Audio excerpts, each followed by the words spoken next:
अब चङो आहे भली आहे ॾाढो भलो थी वियो जो शिकारपुर आए इलाही ॾींहं थिया तुंहिंजी सिक लॻी ॿियो ॻोठ ॾे सभु ख़ैरु लॻो पियो ॿार बचड़ा ख़ुशि बसि यार शुक्र अलाह जो पर ॻाल्हि सम्झ में नथी अचे परेशानीअ वकोड़े छॾियो आहे हे बिजली जा बिल एॾा था अचनि 8-8 हज़ार बिजली जा बिल बसि दुकान में धंधो आहे कोन सम्झ में ॻाल्हि नथी अचे महांगाई एॾी थी वई आहे जो हद खां वधीक किसो ई सम्झ में नथो अचे जो बसि कान्हे का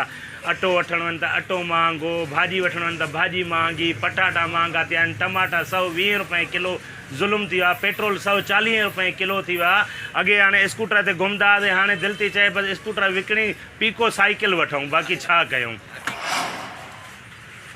सलाम वालेकुम भाऊ। वालेकुम सलाम। अब भाकुर चो तो पाए मासी जो पुट आया भाकुर तो पाए मुसलमान हूं या केड़ी गाल आ पा मिर्च कट अधु किलो दाल किलो खंड हां हां जो कड़ो साला सोदो दे न। अरे बाबा गाल बुध अधु किलो मिर्च कट 2 किलो अटो दे। अरे बा 3 किलो खंड कट बेसन भी कट किलो। अरे चाची का धाड़ा भी दे विसरी में तो सोदो लिखो ये शरबत ई बोतल भी दे। अरे ना है शरबत ई बोतल दे डर मोहनरा ना है शरबत कारा मिर्च दे जीरो दे अधु किलो। अल्लाह अकबर मुंजी बुधे तो यार गिदा मिड़ी भी कट जाए सोडा दे जीरो दे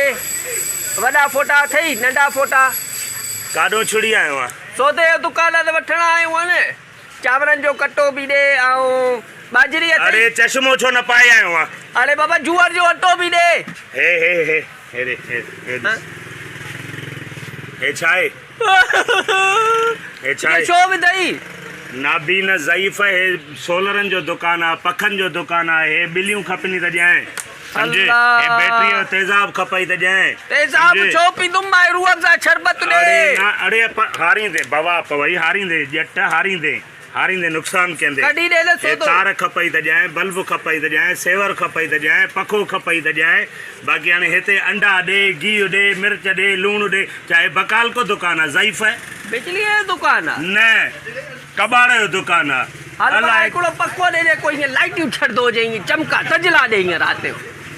काडो छुड़ी आयो हां गिराको बाबा छुणले कोड़ो साला पैसा वरदे पाजा मुफ्त नहीं दे तू हल त हल निकुर ल हल अलाए काडो छुड़ी अचो ता भेणा नाबी न A few minutes later यार भला शामी हो थई। अरे चाचू शामियूं पकोड़ा के मल कर दे। अरे मथे जा सूर हलो काडो छुड़ी आयो हां वञ बाबा ए रेडी बिठिया बर्गर के मल कर दे। छाजी रेडी बिठिया के मासा त तुझे शहर है त अजीब माण्हू ने यार ॾिसणी बि अथा त सोलर जो बिजली जो सामान आ हिते अटो गेहूं मिलदो आ यार